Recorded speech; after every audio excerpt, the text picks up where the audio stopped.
She hasn't said anything about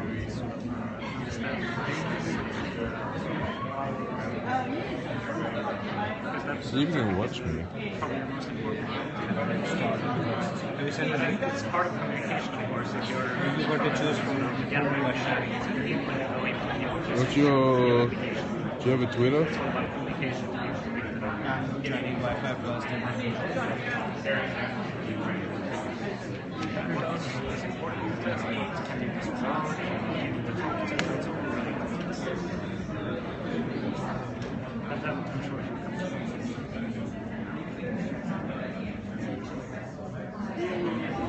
So you can join it.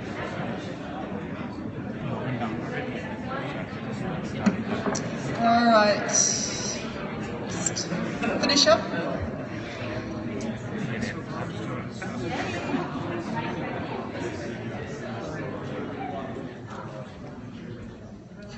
Okay. No, you speak. No, you speak. She's going to ask me.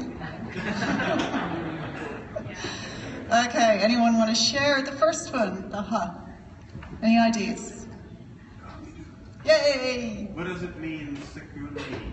Yes, Yeah. yes. What does it mean? Oh, Do you need login, username, password? Do you need token? Do you need SMS? Do you need whatever? absolutely. Anyone else? Yep. Who are the users? Who are the users? Nice one. Yeah, nice pickup. What's the impact of Thank you. Yes. Well, that's high order critical thinking there, Costa. Yeah, you must have worked with me once, right? Yep. What does login mean? What does login mean? Nice. Are we actually even talking about a screen? Actually, this statement doesn't exclude that user must be able to use security or password. Sorry, can you just reword that? It doesn't exclude cognitive security. Yeah. Oh, I see. Right. So the user must. When you say the user must not be able to log in insecurely, it would be a better. Ah, I hadn't thought of that one. I'm going to leave this one and see if anyone ever comes up with anything like that again. I'll just make a quick note. Yes, Anna. We actually discussed whether logging is written correctly, whether it should be 2 words. Just to prove attention to detail. Nice, nice. I'll take one more. How securely? How securely? Yeah. What does exactly the depth of security? Yeah. I think it also goes back to what is it? What are we actually testing? I mean, is it a game? Who cares? If it's just a, or maybe it does matter if it's a casino game, right? Ocean's 11. I'm gonna break your code. All right. Yeah. So let's move on to the next one. What about the really? I can't do James Fack very well, so I shouldn't try. How do you prove you've logged in securely? Pardon? How do you prove you've Yeah, this is a really hard question in security testing. How would you actually know something that it is actually secure? And I think maybe it goes back to your point. Maybe it's easier to prove that it's the opposite than proving that something is secure, right? What are we logging in on? Are we seeing the expected? What are we expecting? That's right. Well, how do we know? How do we actually know? Wow, we're getting into philosophy here, but how would we know? I mean, maybe there is some things we could know, but will we know everything? And do our customers want us to test for everything? Oh, it just reminds me of a fantastic story. I went into this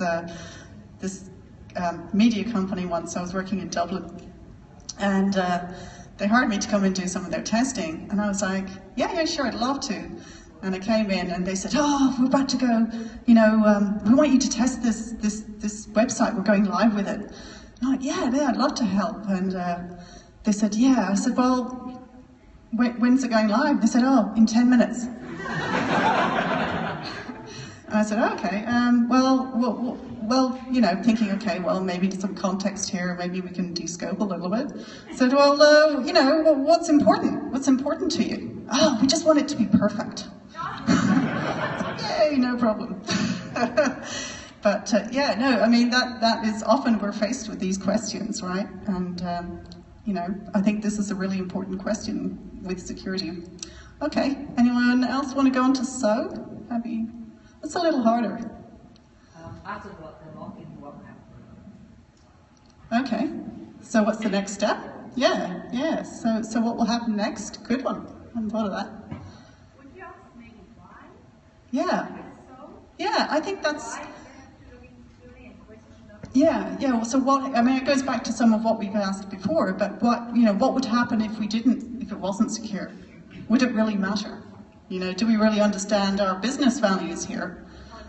Yeah, and the only way really is to understand who our business is and try and get some sort of sense, which is easier said than done. It's easy to say that in 3 or 4 words, but, you know, work with a large organization where you never see the business, it's really hard to understand their value, right? Okay, let's move on. Really, so we did that. Okay, more thinking. Lateral thinking. Anyone have any ideas what lateral thinking is? I will tell you, so it's okay. Sorry? Nice one. Yeah, that's pretty much it. Lateral thinking is something that was coined by Edward de Bono. And he said that his analogy for lateral thinking is you can't dig a new hole by digging the same hole deeper, right? And that idea that often, which we do in testing, is like, well, we don't have any new ideas, so we're just going to test more, right? Rather than thinking, maybe, do we really need to test at all? I don't know. But, you know, that ability to look at alternative solutions. Now, I couldn't find an easy definition of lateral thinking, so I made one up. And I call it suspending your judgment so you don't get tunnel vision. And it's, you know, not as good as Michael Bolton's, but I was trying to kind of do the same sort of thing. But anyway, you heard it first here at the City Testers Meetup. Okay, I think just to shorten this a little bit, I thought I'd give you Jerry Weinberg, who I would highly recommend anyone who is in testing to read his book, Perfect Software. He came up with this wonderful rule of 3, and it really helps me to think a little bit about when I have a problem at hand, not to jump immediately into the first solution. And don't we all love to do that? I know how to fix the problem. Let's just do this, right? And so we have to learn as testers to take a little bit of time and a little bit of breathing space. And it's really hard when we're all working in agile environments. And we're have very short time frames, and we need to try and get the testing done as quick as possible so we can keep up with those developers, right? Okay, but we need to be able to somehow give ourselves a little bit of time and space to be able to think about how we could possibly alternative solutions to solving problems. Because that's what we're good at as testers. All the other ones are all driving towards the flag, the headline, charging down the road, trying to get to the finish line as fast as possible. They need someone like us to think about alternative ways of solving the problem. So, Weinberg says if you can't think of at least 3 things that might go wrong with your plans, then there's something wrong with your thinking, right? And really what that means is come up with 3 options, right? Come up with 3 possible solutions instead of coming up with 1 option and jumping straight into it. You know, one choice is no option. 2 choices, a dilemma, right? It's 3 choices that offer possibilities. Just something to think about. I didn't make that up, by the way. All right, I think since working at Tyro, I've learned a few things, more things that I really feel have added to my dimensions of what the future tester is going to look like. Because I think more and more we're going to be asked in an agile world to be working independently. And I think this brings up a whole new dimension to what many testers previously have experienced working in test teams. And I think more and more these days we're being asked to work independently with a group of developers. And I think it's bringing new challenges for us, and we need to be ready, and we need to start preparing for that. So I'm going to quickly go through some things here, which I hadn't really planned. All right, we need to be self-disciplined. It's really hard, but you're going to be sitting with maybe minimum seven developers. You need to be able to hold your own. Nobody's going to sit there and tell you to write test cases, or nobody's going to sit there and tell you what to do next, right? They don't know. They think you do some weird magic in the corner, right? So nobody's going to, and you're going to have maybe an engineering lead who doesn't know anything about testing. Now that might be fantastic, right, for you, because you'll be able to hide there and not, but the developers who work close to you will very quickly pick up that you're not adding value. So as much as as hard as it might be, you're going to have to learn how to discipline yourself and not wait for someone externally to come and tell you what to do. And if you don't know what to do, you're going to have to learn to ask for help. And that's just the way it is in the future. I'm sorry, you're just going to have to get used to it. Autodidactic. Okay, this is a really large fancy word for self-learning, right? Being able to handle your own learning, to go out there and find what you need, right? And if doesn't necessarily mean that you end up having to pay for a degree. I'm not talking about that. But if you have a problem in front of you and you don't know the answer, you don't just give up because you don't have the answer. You go out and find the information, or you do whatever you need to do in order to learn that information to get where you need to be. And that's just another reality of the organizations that I'm dealing with now are like that. They want you to be self-learners. And this is really hard because universities and schools don't teach you this. They tell you, this is what you must know. This is how you will pass your exam. And they don't teach you that you actually have to go out there and do all this and be driven by yourself, right? And it's often quite a big wake-up call for a lot of people. But once you do wake up, it's really, really exciting. Continuous improvement. I think this idea that somebody else will fix the problem. You're going to have a group of 7 developers in there going, this isn't working, this isn't working, this isn't working. And you can't turn around to your engineering lead and go, it's not working, it's not working. You're going to have to come up and say, I've got 3 options, because I follow Weinberg's rule of 3. I've got 3 options that might help solve this problem. What do you think? Right? That's a very different way of approaching problem solving and continuous improvement than waiting for someone to tell you what to do. All right, end of lecture. Oh yeah, well that's, to do all those 3 before, you have to have that, right? And you have to learn that. The only way you get courage is by actually starting to do stuff that you haven't done before. And there's no easy way around it. So just jump in and go for it. And it gets better, it gets easier. Trust me, from someone who actually didn't speak in front of people 3 years ago. Okay, tip number 3. Did anyone quickly see that? It's like, oh, how subtle is that? Okay, and the final thing, and nearly this is the first and 2 are really not very valuable. Well, they are valuable because they make you feel good. They're very valuable because they give you a sense of who you are and a sense of identity. And, well, I'm talking for myself personally, if I didn't have 1 and 2, certainly 3 would be a hollow shell. But I think in this day and age, it's always existed. You've always had to develop your brand. You've always had to promote yourself. But I think these days it's becoming more and more important that you understand how to promote yourself. And I'm not just talking about yawn, networking. Somebody said, oh, please don't let this be a talk about networking. But I promised then, I thought, oh, networking, I hadn't thought of that. So I put that in just for you.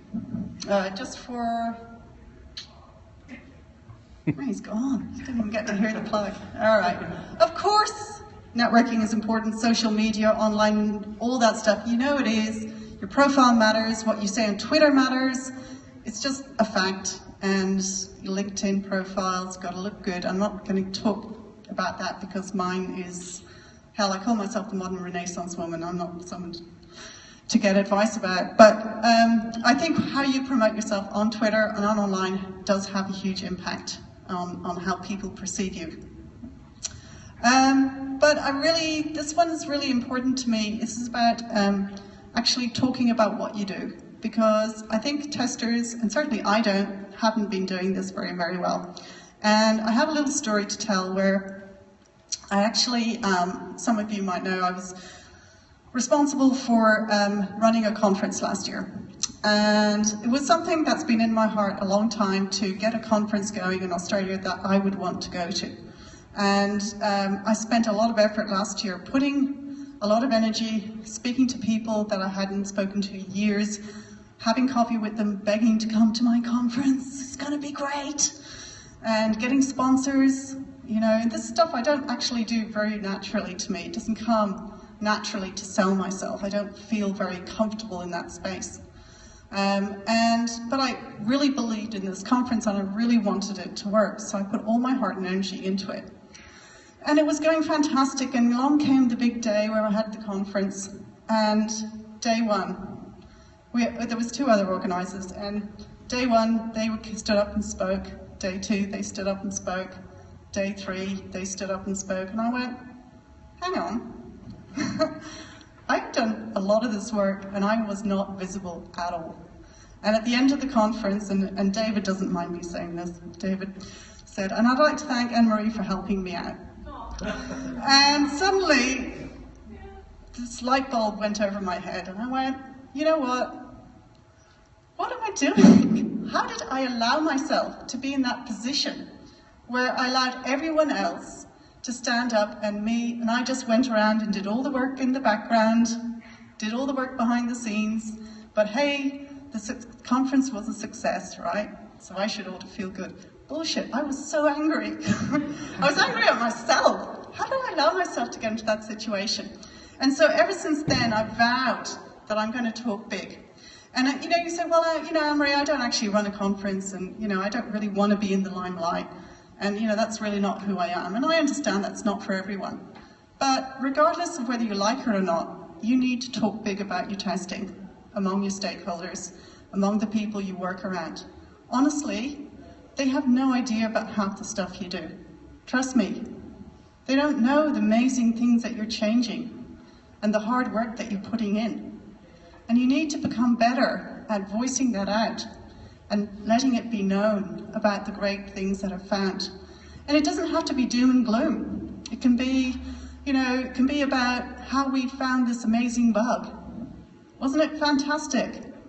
It could be simple as that. I mean, at Tyro, we've got a blog, and Deepika runs it, don't you, Deepika? And we're collecting stories. And all these stories are going into our blog because we want everyone in Tyro to know about the amazing work we're doing, because we're doing amazing work. One of the things that we have is we have this release phase that we're trying to get rid of. And one of the things is that we want to be able to test these stories a lot earlier. And it's been a big challenge to get there. But we've got to the point where we had testers finishing 2 days early before the build was cut. No one knew about that. Isn't that an amazing story? We want to be sharing these stories with people so that they know that we are doing great things. So please talk yourself up. It's important. And finally, the thing is, a lot of the time we don't put ourselves forward because we're not collecting notes, that's the goal. But we don't ask for stuff. And I don't know, one of the things that I've learned recently, and somebody gave me this tip, is to collect no's. And it really works. The idea is that instead of waiting to be asked, and I know a lot of us wait to be asked to get that raise, or we wait to be asked to give them that promotion, or we wait to be asked to give that testing that we really want to do. We're just waiting, and if I work really hard, somebody's going to recognize me, right? And I'll get that position, I'll get that task that I really want. Actions do not necessarily speak louder than words. And sometimes we're afraid to ask for these things. We're afraid because we might get rejected. Totally get that. I hate being rejected. But we have to get over this. and we have to start collecting no's. And the idea is just make it a game. How many no's can I collect today? Right? How many people can I get to reject my requests? You know? And you know the amazing thing is? People actually hate saying no. They do. You hate saying no to people, right? Somebody asks you for something, you hate to let them down. All right, so just maybe try that out a couple of times, see what happens. I actually tried this out recently. There's a reason why we're promoting QUIC Australia here, right? It's because I actually went up and I said, you know what, I want a keynote. And the guy goes, the first thing it's funny, so I hope you don't mind me saying this, Matt. He's probably going to watch this. He said, the first thing that he asked was, I offered to help organise. I said, oh, you're coming to Australia, QCup's coming to Australia, fantastic. And he's like, oh yeah, it'd be awesome. Can you maybe you can give me some ideas and help me about networking a bit, or give me ideas about who might speak, and maybe you'd like to speak. And I said, oh, that'd be fantastic. And then we had a conversation. I said, well, actually, I'd like to keynote. I really would. And he's like, oh, I'd really love you to keynote, but I don't know you. And I thought, you know what? You want to take my network, you want to use my network, and you're quite happy not knowing me and using my network, but you don't want to give me a keynote. So I basically, I said, no, I want a keynote. And he said, okay, fantastic, you can keynote. So I was like, oh my God, this really works. So I've been busily trying to collect no's and no one sets, and I've got 3 keynotes coming up. It's like, oops, better stop that. So anyway, look, I'm going to wrap up. I think that's about it. Tip number 1, be authentic in who you are. Very important. Before you can do 2 and 3, know yourself, know where you want to go, know who you want to be, or be who you want to be. Can't really know who you want to be. Anyway, you get it. Right, tip number 2, be excellent in what you do. All right, very Bill and Ted, but please, I think this is really important for testers. Get a reputation for being an excellent tester. People go, wow, you're really good at what you do. And finally, be wise in how you promote yourself. I think that's really important. Thank you very much. I think we've got some time for questions, I'm not sure. Yeah, we definitely have 10 minutes for questions. Yeah, I believe Okay, yeah. Yeah, guys, we have 10 minutes for question and answer session. Just remind you, raise your hand if you have a question and maybe name yourself. Yeah, and respect each other. So let's start. Who has questions? Let's add some courage for this, yeah? It's just, I was always taught that it's all about team. So when you say to, whenever I get said, something's nice and done or whatever, so it's a good team, we work together, developers and testers and whatever. So how do you do that and still manage to be yourself? Toot your horn, they say in the States. Yeah, that's an interesting thing. I hadn't actually thought a lot about that, and so I think that's a really good point. So just for everyone else, is how if you're working in a team, everyone's team quality is a team. Quality is a team decision. We all care about quality. So what about sort of tooting how wonderful we are when as a team? I'm just going to open that one out. Actually, anyone have any ideas? How to solve? Yep. I guess as a tester, we're the quality expert on the team, so it really is up to us to identify any issue, what the risk is. So you still are part of the team. You are there to voice everything, and then as a team you come forward to solve that issue. Did everyone hear that? So basically the answer was talk about that you are the testing expert in the team, whether you like it or not. You can test better than most of the developers on your team. That's why you're there, right? So, take that, wear that with pride. And it's not necessarily about big noting yourself, but it's about being valuable to your team. Because maybe if you're not talking about this, maybe you're doing them a disservice. So. I find in a lot of situations, especially the stuff that I'm not really familiar with, I ask too many questions.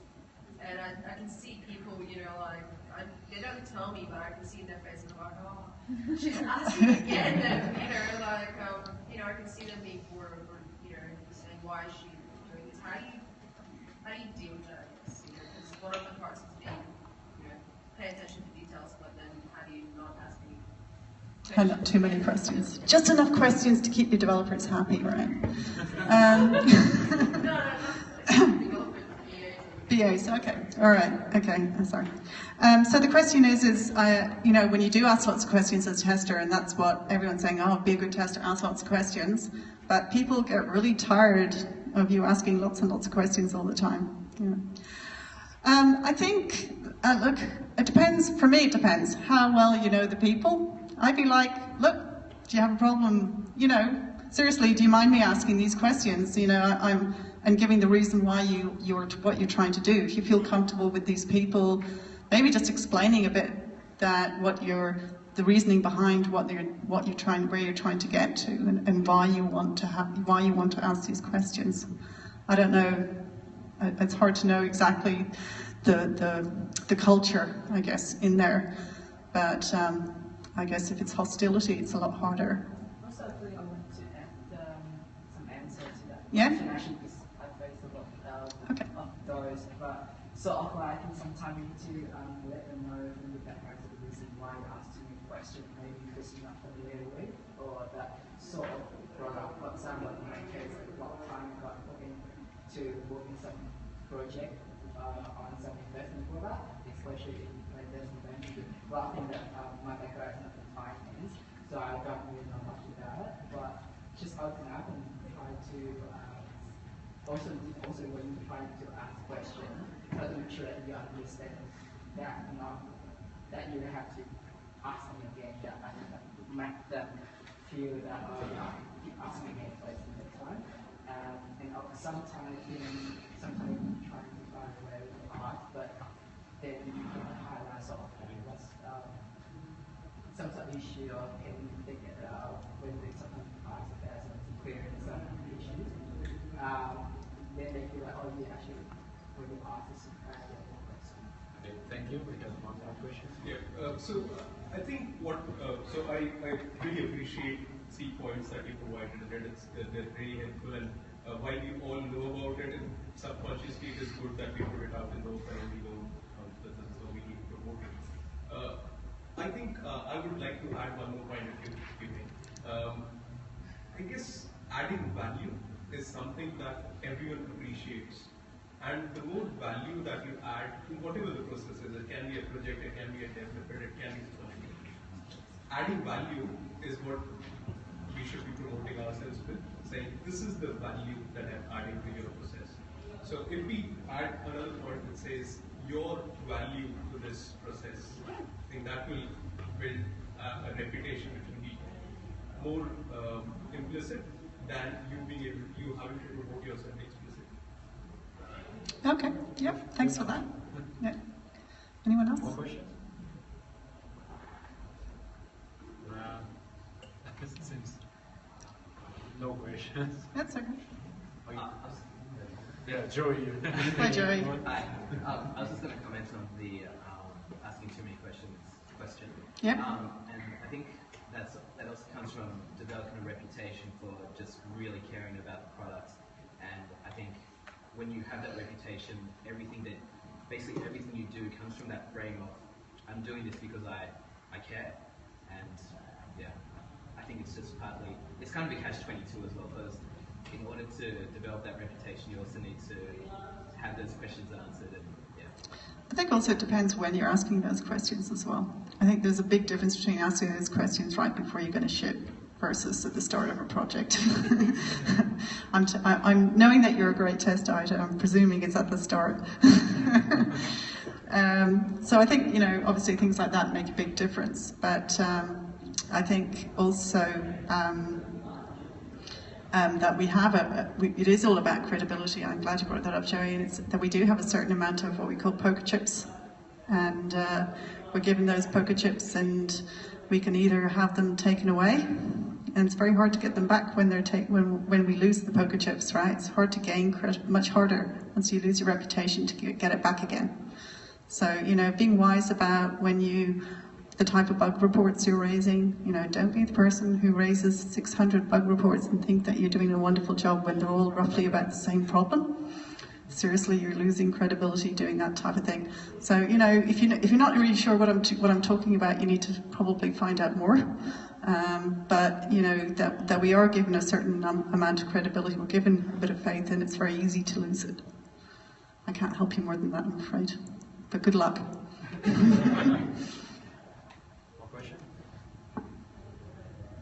just want to add, I think in terms of being a good tester, I think to be a good tester, you also need to make people feel like you're not just a tester. Just talking about cross-functional, where whatever the project needs, you jump to do whatever the role is. A nice one. I hadn't thought of that. Yeah. So you're willing to do other things? It can be like, for example, sometimes if, for example, if the testing not going much, but the dev need, if you can jumping in, or if you, for instance, there's no BA or BA, or people need to clarify something, you can jump into the BA, or you can become a project manager when, you know, there's only a trader and you are the other tester, trader there jumping in and find your eye out where the project manager is busy with another project. Yeah, I think that there's a huge value in doing that. There's huge value in being a tester in that too. And I think, you know, the danger of being the person that fixes everything is you actually never do any testing. But, you know, I think I totally agree. We do a lot of that at Tyro, especially because we're trying to promote, you know, trying to share with the business just what value we can add. So we jump in, Diffica's like the star jumper in our hey, here I can help with this process. I'm sitting with the salesperson. I'm like, oh, okay, fantastic. You know, that's amazing. I love it. So, if you can, yeah. We have the last question. All right. Yep. So my question was regarding the collecting nodes. Collecting, yeah. Yes. That's not my idea, by the way, but I couldn't find the link. My question is regarding like if you're trying to build up a brand for yourself, trying to promote that you're a excellent tester, and then you're getting a bit of no's over there, is it a bit like counterproductive? In what way would it be counterproductive? Like if you have some requests or something, it's not just related to this thing, but you know, like, and you get a lot of no's, then doesn't it affect the brand that you're trying to build up? Like, you know. How might it affect your brand? So the question is, if you ask a lot of no's and you get a lot of no's, I'm guessing if you get yeses, that's good, right? So if you're getting no's, you ask a no and you get a no, won't that ruin your brand? Pardon? Whether you feel confident about what you're doing. If you're always receiving no's, you may feel a bit insecure about your brand. Yeah, it's I guess getting a no.